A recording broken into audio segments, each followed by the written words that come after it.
And now for something completely different.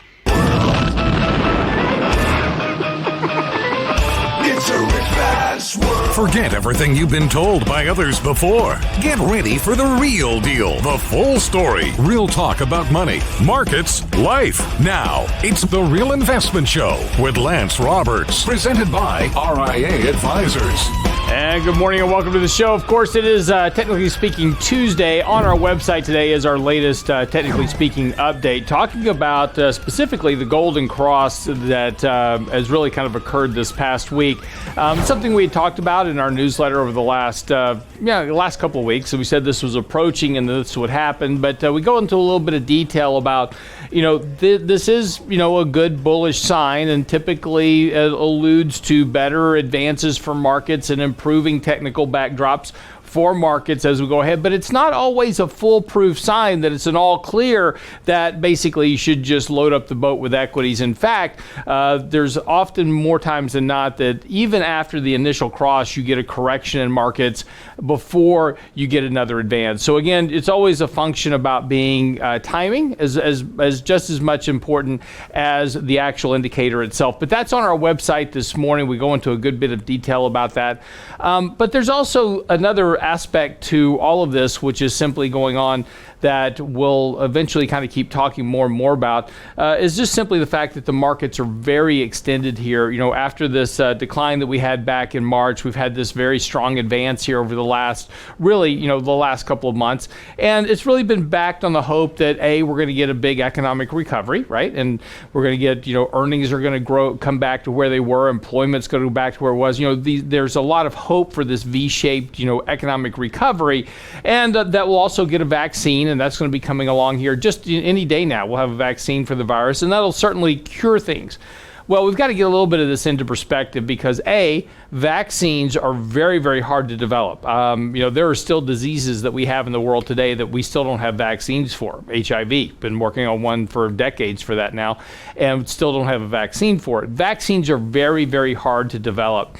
So, that's one of the issues. And yes, we've got a lot of companies trying to develop a vaccine, but there's a real risk that about 99% of those vaccines will ultimately fail in the trial process at one point or another. So while we're very hopeful to get a vaccine, and we would certainly want one, those are very, very hard to develop. Therapeutics, also, that's another hope here. We'll get a therapeutic, something just to treat it, right? Just to, something like you have like Theraflu for the flu. That's a therapeutic. It doesn't really cure the problem. It just helps you weather out through the virus until you complete the flu, and then you get on with your life. So there's a hope that we'll get some therapeutics here as well. But all those are in development. But there's expectations that we'll get this out by the end of this year, and that's a very high hurdle to leap, particularly with something that you've got going on with the virus. In the meantime, we've got, of course, the virus continuing to spread. California yesterday announcing they're going to now lock down, kind of reverse their reopening process, go back to lockdowns for gyms and bars and restaurants, etc.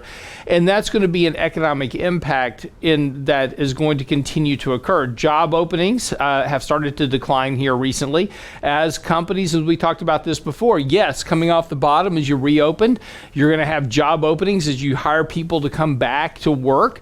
But then once you hire back your essential staff, then those openings are going to start to fade out again. Exactly what you're seeing happen here. And at the same time, the Fed yesterday came out and talked about the fact that, with the economy recovering, the credit markets functioning, less liquidity is being needed. In fact, if you take a look at the Fed's balance sheet, that Fed balance sheet is actually in a reduction mode at this point. We're actually taking liquidity out, and the amount of liquidity being put into the markets has been slowing every single week. And in fact, over the next 2 weeks, that's going to drop even more. The Federal Reserve released their POMO schedule yesterday, which is their open market operation schedule. And that is actually showing a decline in purchases of bonds over the course of the next couple of weeks. Well, those purchases of bonds is where this liquidity has been coming from to help support asset prices. So while we've had a very big increase in the markets here, a lot of the supports that have been really kind of on the back of this increase have been slowly drying up here. But as we've talked about in this past weekend's newsletter, that we were taking profits here is because essentially the NASDAQ itself had gotten so extended here, money all kind of crowding into a very narrow trade here in terms of Apple, Microsoft, Netflix. All those stocks reversed sharply yesterday. Apple, Amazon, others were up sharply 2 to 3% yesterday. Reversed those entire gains yesterday, and actually the market wound up down for the day after coming back and hitting this high that we had back in early June. And these June highs are what we've been kind of watching for in this consolidation process that we've been in now for about the last month and a half, have really been unable to get out of this consolidation range. And every time we came up and retested this level of resistance, the market has failed. So it'll be important here, if the market is going to make an advance back towards all-time highs, we've actually got to break out of this consolidation range. But again, the money flow indicators are starting to get back to very overbought conditions. We are on a short-term buy signal, but again, the market itself is very overbought on a short-term basis. So the risk here is, again, more consolidation. Today, we're kicking off earnings. This morning, we're getting JP Morgan coming out, announcing better than expected earnings. But if you take a look at what's happening, particularly with the financial sector itself, this has been one of the sectors that has really lagged the entire market to a great degree. Financials have really not been a good place to be over the course of the last couple of months. While the market's rallied, financials have really lagged the case. So we may see a little bit of improvement in financials today because of JP Morgan. And again, this whole week is going to be a lot about bank earnings. We've got JP Morgan, Wells Fargo, Bank of America all coming out. Bank earnings are all going to kind of be the focus because they benefit directly from the QE that the Fed does. As the Fed does QE, they increase their balance sheet. And of course, as that balance sheet grows, the interest payments that come in from those bonds actually get distributed back to the banks and indirectly through their dividend. One last good piece of news, though, this morning is that finally, after all these years, you know, the Nigerian prince that you get those emails from all the time? I just heard from him last night. They finally caught him. Really? So, yes, Hush Puppy is his name. He's a Nigerian that was arrested in Nigeria, flown to Los Angeles, and is facing 20 years in prison now for running hacking scams and on large corporations. So well, that would explain the email I got last night asking for bail money. Exactly. There you go. Of course, you know, he has an Instagram with 2.5 million followers where he posts his life of, you know, Rolls Royces and luxury jets and all that. But of course, what he didn't tell you is that during that process, he was stealing the money to have that lifestyle. So see, you too can be an Instagram star. You just have to be a Nigerian prince and you're all good. But anyway, so at least we'll get rid of those emails for a while. So we'll see. Goodness. All right, quick break. We'll come back. We got a lot of stuff to get into this morning. Don't go away. I'm your host, Lance Roberts. It's The Real Investment Show.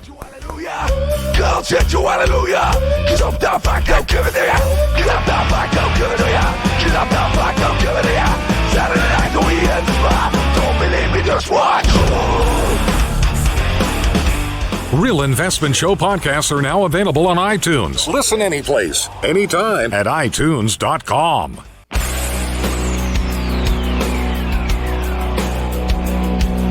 A modern day warrior, mean stride. Today's Tom Sawyer, mean pride.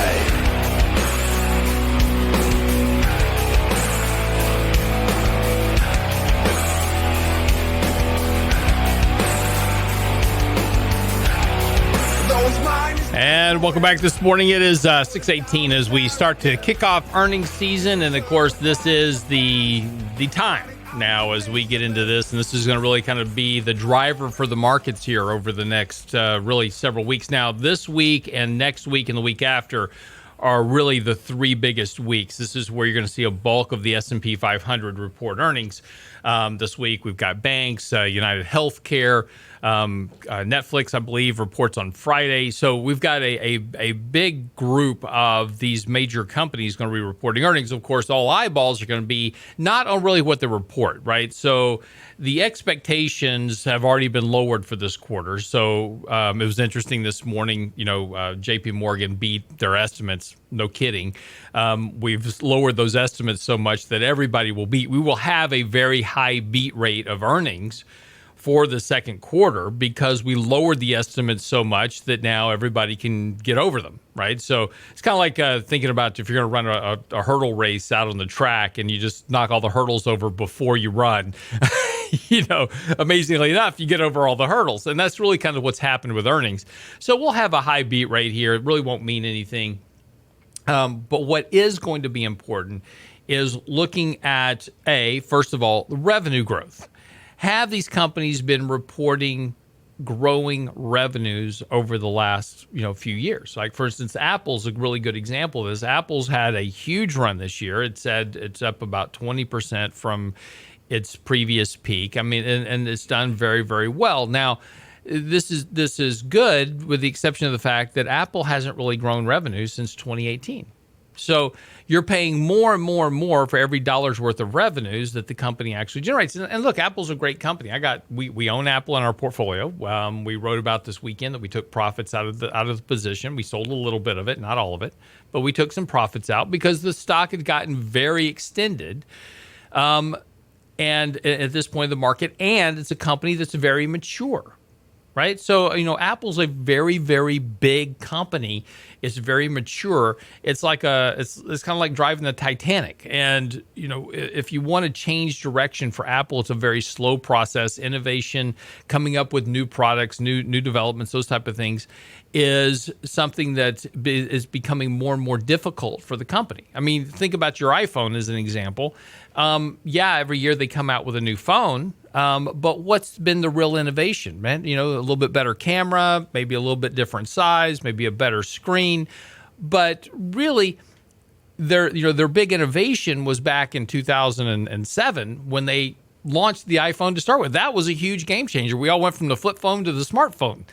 And, that was a huge innovation, right? That was a huge technical leap.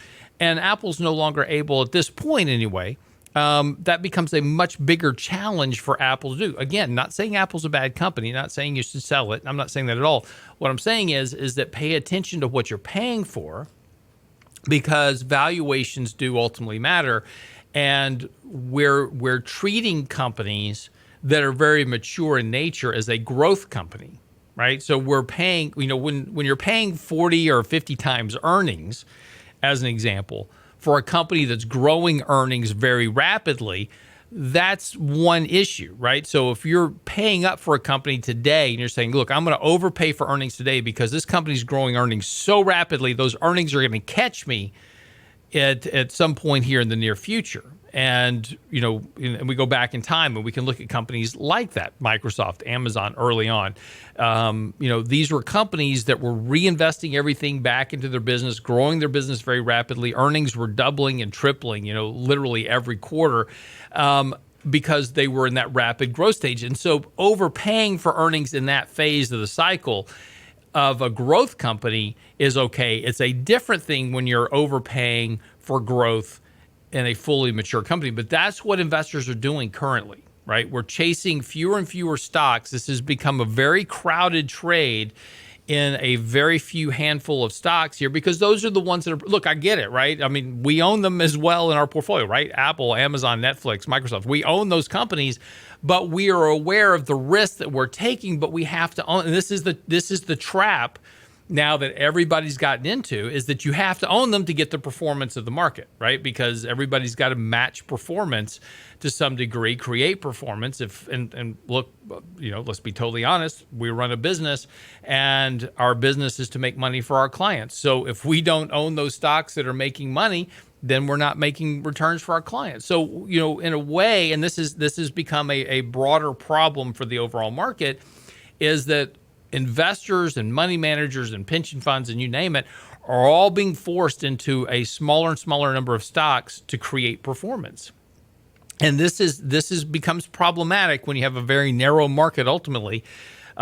This is where things tend to go wrong fairly rapidly. But what could be the trigger, right? And that's the issue we don't know. Just as and back in January, we talked about this in this weekend's newsletter, and we discussed this a little yesterday. But, back in January, we wrote at that time that we were taking profits. We said, hey, this market's really extended here. Doesn't make any sense. Let's take some money off the table. And, we got a lot of a lot of pushback on that. It was interesting. Market Watch picked up our article back then, and read the comments on it is just like, you're crazy. I can't believe you're selling Apple. You're going to miss all your returns. And of course, nobody knew. I didn't know. Nobody knew that just a month and a half later from when we wrote that article, we're in the middle of the pandemic, and stocks lose 35% of their value. And so we were able to add back to our positions at a much cheaper level at that point, back into our portfolios. And those stocks have performed very well since that point. So, you never know what it is that's going to cause the unraveling. And right now, it doesn't seem like anything will do that. It's just like, stocks keep going up every day. And then, well, they didn't yesterday, but, they seem to just go up every day. It seems like it can't lose trade, right? I just can't lose money. But, it's kind of the important part about anything in life, that if it seems to be a can't lose situation, it usually is. And it's the old saying of, when things are too good to be true, they probably are. And that's kind of the same way that works. Look, it works in every facet of life, right? I mean, if something seems to be too good to be true, it usually is, because it seems too good to be true for a reason. And that's kind of the thing that we've gotten swept up into in the market here recently, is that, don't worry about it because the Fed's going to do this. Well, the Fed came out yesterday, one of their Fed mouthpieces. And this is something that we've asked the question about a couple of times, which is, look, the bond market's working fine. Credit market is functioning fine.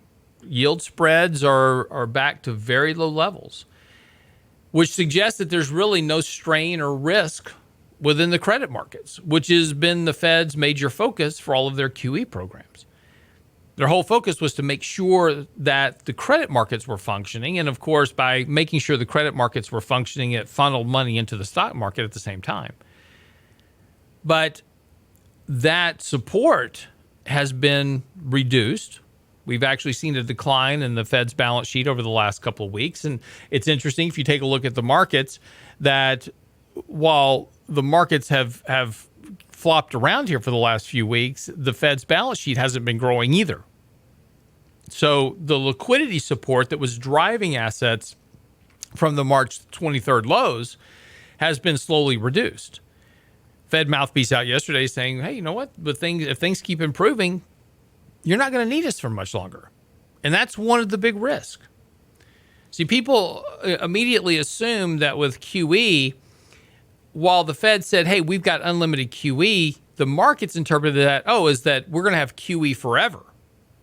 Well, if the credit markets are functioning, then the Fed doesn't need to do QE. And there is a risk for QE.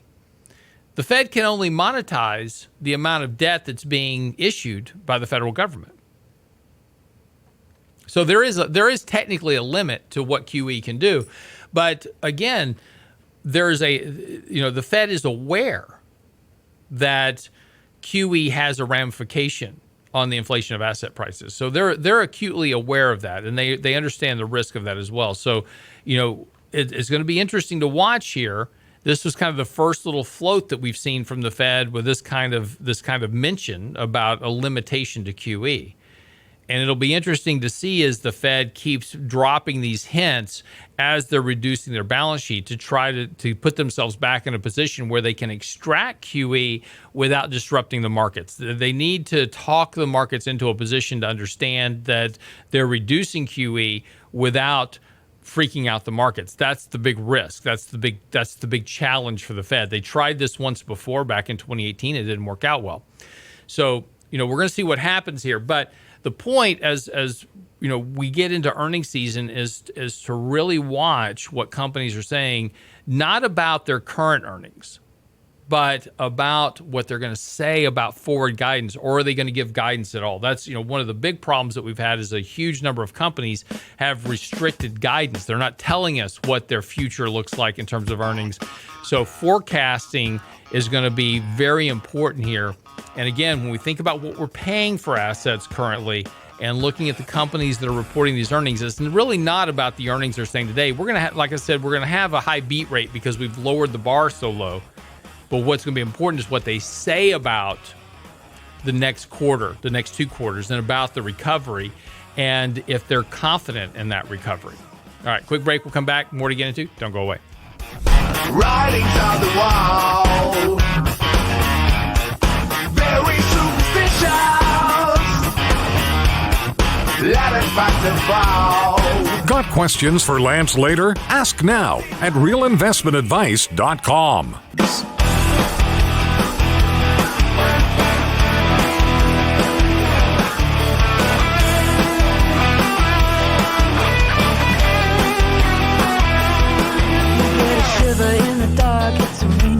And welcome back to the show this morning. It's 6:33 on this Tuesday. Our Technically Speaking post is up on the website talking about the Golden Cross. So just talk a little bit about earnings season here, and as we kind of get into the crux of it again, as I was saying, earnings are going to be, we'll have a high beat rate. That's going to be the headlines. 70% of companies are beating earnings, blah, blah, blah. But what's going to be, it's important to do your homework as you take a look at this, particularly if you're investing in individual companies. And if you're investing in ETFs, really earnings don't matter, right? You're just trying to get a price move in one direction or the other.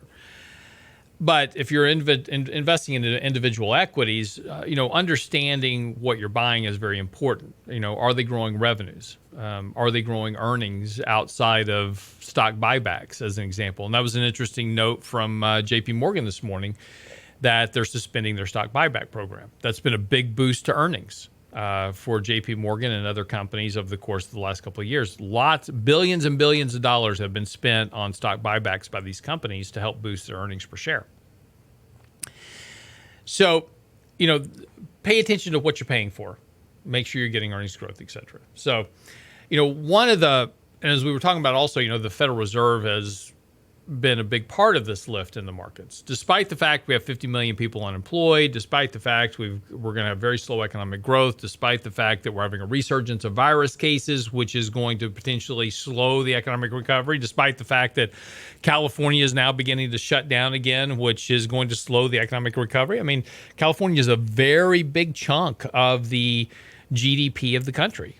California, Texas, New York, Florida, those are big, big economies within the economy of the United States. So there can be an impact on GDP growth just from California alone because of its size. But the same thing's happening in Texas. We've got a big surge in cases here, big surge in cases in Florida. And that's going to potentially slow people returning back into the economy and, doing what they're supposed to do, spending money. The other problem that's facing the market is, this end of this month, which is the end of the stimulus for a lot of individuals. There's a concern that the extra $600 a week that individuals are getting from unemployment claims won't be renewed, and there's a real risk of that. I mean, there's already talk about reducing the number or not providing it at all. The deficit for the federal government is just had one of the biggest increases in history last month. And ultimately, at some point, congressional members are going to have to focus on the debt and the deficit. We've got the debt ceiling that is approaching very rapidly. We've got to do the budget. Well, I say that tongue-in-cheek. We're supposed to do a budget for the next fiscal spending year, which begins October the 1st. You have to do the budget. The budget. We'll do a continuing resolution for the 2021 budget. But again, this has been the cycle that we've been in for the last decade, which is that we don't do a budget. We just keep doing these continuing spending resolutions that get us from one budget cycle to the next. But there's a limit to that. So at some point, the deficit is going to be a problem for the government as well. And so they're going to have to start to pay attention to the spending, which ultimately suggests that there may be less incentive to pass more direct checks to households or increased, unemployment benefit claims, these type of things. So one of the big risks to the economic recovery, and one of the things that we saw coming out of the lows, was all this direct, influence to households provided a short-term impact, but now that's all starting to fade off. And as you would expect it would. I mean, when you do this, you get an immediate bump because you give people money to spend, but then once it's spent, it's gone. And so again, that increase in incomes, if it's not continued at the end of the month, we're going to have another contraction in personal incomes, which is going to weigh on economic growth, et cetera. And that's a risk. And, there's a risk on a couple of fronts. Well, obviously, there's a risk economically, because if you have slower consumption, you have slower economic growth. And you have slower economic growth at a time where the economy is already in a recession, which is, so if you extract more liquidity from the economic cycle, which consumption makes up about 70% of the economy, you're going to have a slower recovery. But it's also a political threat. So with Trump, up for re-election and running against Joe Biden, there's if you cut off the checks, that's not going to really set well with people who tend to vote by their pocketbook. So again, when people go to the polls to vote, regardless of their political affiliation, they tend to vote for change or something different if their economic situation is not good. And this is why you go back through history and look at presidents or parties, really. In the midst of a recession, there's generally a change from party to party if the election falls right around a recession, because people want something different, right? And of course, the guy that's running against the incumbent is promising, a chicken in every pot, whatever it is. And so, hey, I'll vote for that guy because, my situation stinks right now. So if this guy's going to give me more of something, I'll vote for him. And that's Joe Biden right now. Joe Biden's talking about, hey, elect me. I got a $7 trillion plan to fix everything. All right, we're going to go all green. We're going to give everybody money. It's going to be awesome. Vote for me. Now, the reality of that actually ever happening is probably slim and none. But, the promises are promises. And we all tend to vote on promises.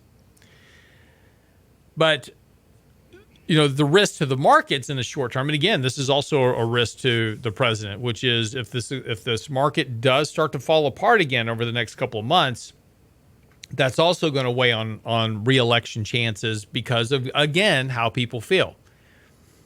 If I don't have a job, you've cut off my benefits, and my asset values are all falling, I'm not going to feel great when I go to the polls. So this is one of the big risks. But, that stimulus has been a big part of the economic recovery hopes. And it's also going to, so when we see earnings this quarter too, this is also an important part.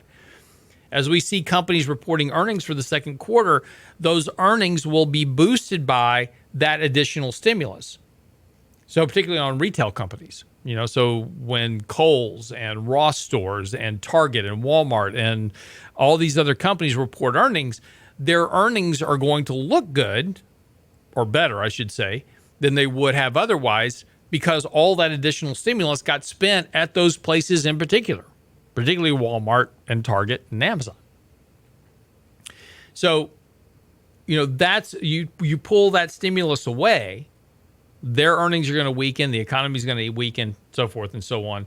And that's ultimately going to impact the markets. And, there's a real risk here because, again, right now Congress is out. Congress comes back to work on the 20th. And the additional $600 a week in unemployment benefits expires at the end of the month. So we'll see what happens.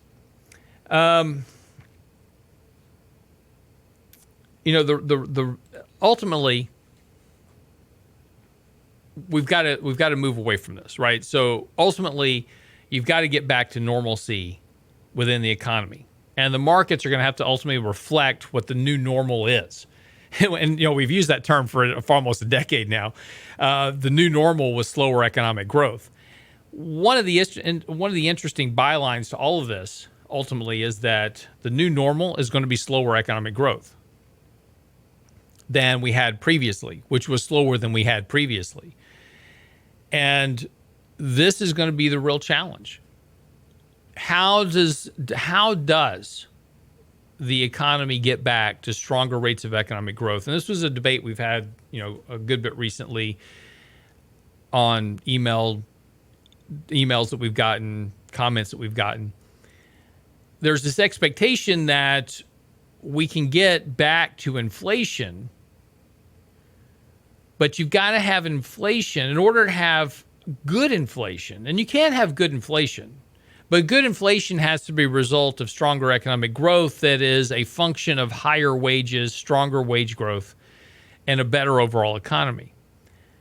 If you get just simply price inflation because of Fed assets, interventions, those type of things, but you don't get the underlying improvement and actual organic economic recovery and higher wages, that is a situation that leads to slower economic growth longer term. And it's not a good inflation that you get. Price inflation as simply just a function of prices going up without the underlying support of better economic prosperity for the masses is not the type of inflation that you wind up wanting, and it doesn't lead you to a better outcome down the road. Okay, quick break, come back, don't go away.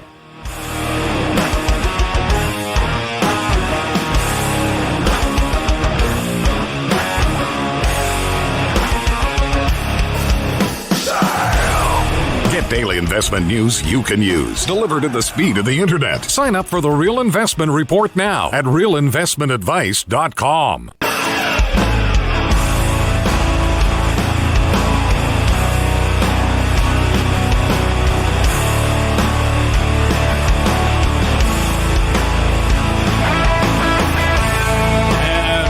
So this morning, interesting bit of commentary on CNBC this morning talking about, I'm reading, I'm not looking at your screen because I'm looking at the television now. It's interesting talking about the number of people that have gotten fired and what they did with their 401k plans. And it's interesting, 80% of them had less than $1,000 balance in their 401k plan, taking out, made a withdrawal from the plan, et cetera. And this has been a problem historically, as we look at the environment that we're in today, is that, the savings rate for the average American is not good.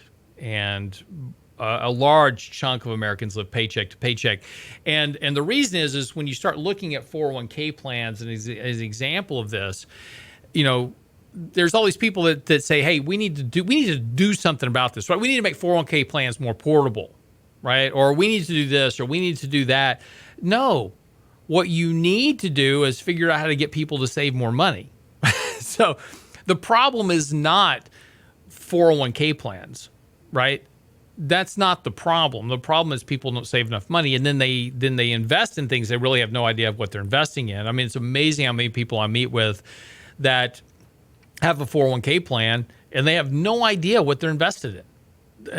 Nor do they really even understand anything about the financial markets. I just stick stuff in there and I just kind of buy an allocation of funds that they recommended, but I really don't even know what these funds do. That's a common sentiment among people. So, financial education is one of the big problems that we have in terms of our economy itself, is that we have a low savings rate. And again, you take a look at the deficit that is required for most families just to make ends meet. This is why we have such a large number of families, that require an additional $2,000 or $3,000 in debt every year just to sustain their standard of living. So they're always kind of behind the curve. They're always behind the ball, and it's always requiring more and more debt to get there. And one reason this too is that as soon as the pandemic hit, what was the first thing we did? We passed the CARES Act. It allowed people to tap their 401ks without penalty, and they did. They didn't have the money to make it for 3 months. They immediately went and tapped their 401k plans because that was the only source of other revenue of savings that they had. So it tells you a lot about the overall problems. And back when President Obama was in office, he was trying to pass this idea of, a new form of IRA to try to get people to save more. right? We need to give people more options to save. No, you don't. You just need to get people to save. And they can't. We can come up with all kinds of savings programs, right? We can come up with a new IRA. We can come up with, a convertible Roth IRA, annuity structure, whatever it is. It doesn't matter. You could come up with 50 new ideas of how to get people to save. And it's not going to matter. If they don't have the money to make ends meet, they're not saving anything. And they can't. And then this is a function that we've had 2 decades of slow wage growth that has run less than the cost of living. This is the problem with CPI that we have, because the way that we measure CPI, we say, oh, well, inflation is pretty low. We only have about 1.5% inflation. Really, have you tried to pay bills? Real inflation of what people pay is far different, and this is the thing that's always frustrated individuals. They're told that inflation is low because we do all these adjustments to inflation. We do what's called hedonics, which is, well, the PC that you bought, it costs less, but it does so much more than it did before. So that's actually inflation. And you're going, well, that doesn't make sense. And this is the problem. We suppress inflation using a lot of different measures to make inflation lower so that we can cap the amount of money that we pay out in Social Security. Well, that's a problem, because people living on Social Security and depending upon Social Security for retirement, their cost of living, their cost of their health care, the cost of their insurance, the cost of the things their food is all going up faster than their Social Security benefits. And a large number of Americans depend on Social Security for 50% or more of their income. And so if it's not growing as fast as the real cost of inflation, they've got to cut back somewhere. And if I don't have savings when I go into retirement, that's another problem. Take a look at the average 401k plan balance. It's like $50,000, $60,000, $70,000 on average. That's about 1 year's worth of salary. So if all of a sudden I don't have that ability to save, and if I don't have the savings saved up when I retire, I got all kinds of problems. And then particularly when you wind up with a pandemic that shuts down the world, you take a look at where people are losing their jobs right now. It's primarily those between the ages of 15 and 25 and 55 and up, especially over the age of 65. Seeing lots of job losses there. And now we're going to see pickups in more of the age bracket between 35 and 55. We're about to see those layoffs coming. So, this is, we all have these ideas about, we need to make access to 401ks more accessible. We need to make them more portable. That's not the problem. The problem is saving. The problem is wage growth. The problem is getting people more money. The problem is financial education. The problem ultimately is getting people to understand that they've got to postpone their wants to save money. But, we haven't cultivated that society. I mean, everything that you access today, social media, Facebook, Twitter, Instagram, it's fascinating. We were talking about the Nigerian guy that was Hush Puppy that was arrested. He has 2.5 million followers on Instagram. All these people follow him because he flashes these pictures of his lifestyle, right? So he's got Rolls Royces and private jets, and who knows if it's even real. But he gets paid money because once you have enough followers, social media will pay you money to advertise their products, right? So advertisers go to influencers and say, hey, if you'll promote my product, I'll pay you. And there's people making entire livings off of just posting crap on Instagram or Facebook or whatever it is, because millennials and other people, they scroll these channels and view their posts, and hopefully they'll buy those products because that's the whole thing, right? It's all about advertising, putting that in people's faces all day long, 24/7. You're being inundated with advertisements to buy this, buy that. Don't you wish you had that? Don't you wish you had this? Hey, you want to look like Brent Clanton? Buy this. Whatever. Wouldn't take much. But that's the whole thing. And well, didn't you bring up too that there's no economic multiplier to these social influencers? It's none. It's actually negative, but that's a different issue.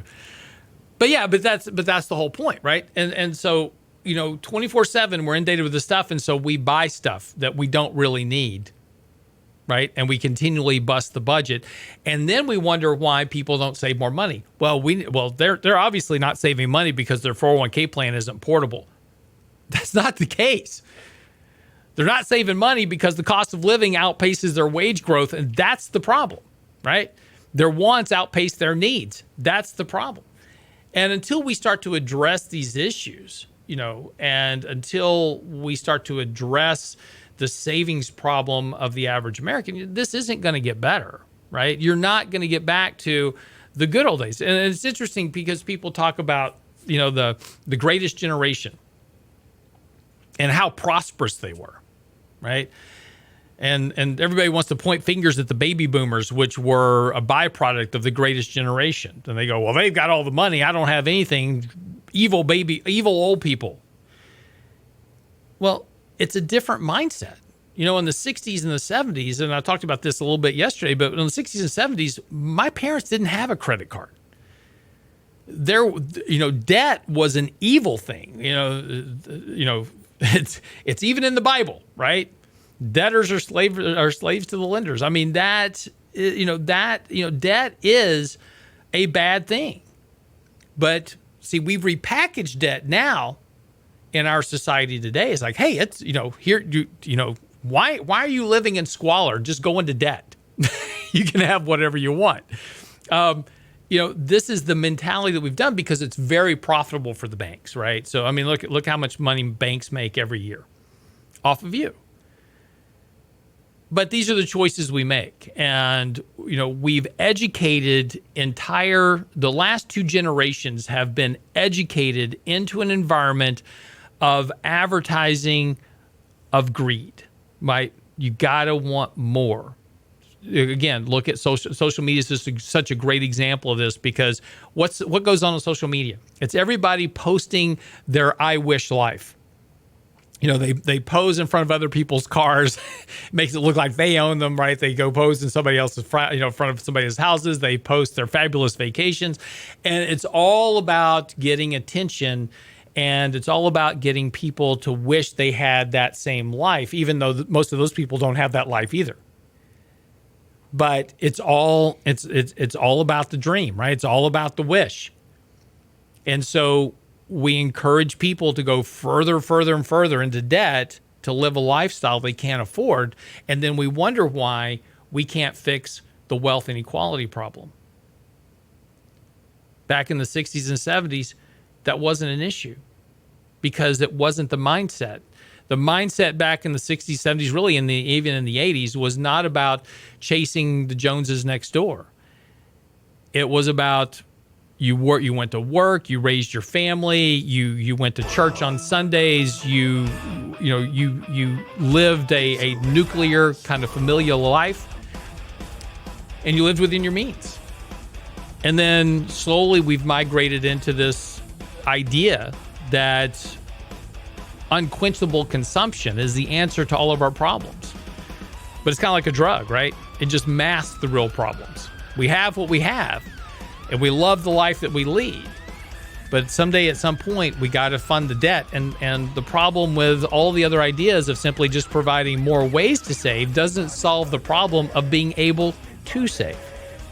Hey, don't forget that taxes are due tomorrow. Way to wrap up the show, right? And a bit of good news as we wrap up the show. Your taxes are due tomorrow. You'll all be good. Anyway, taxes are due tomorrow. So make sure you get those filed on time. All right. Be back tomorrow for the Wednesday edition of the show. We'll see you next time. RealInvestmentAdvice.com. Chris Salcedo's coming right up. It's a rich man's world.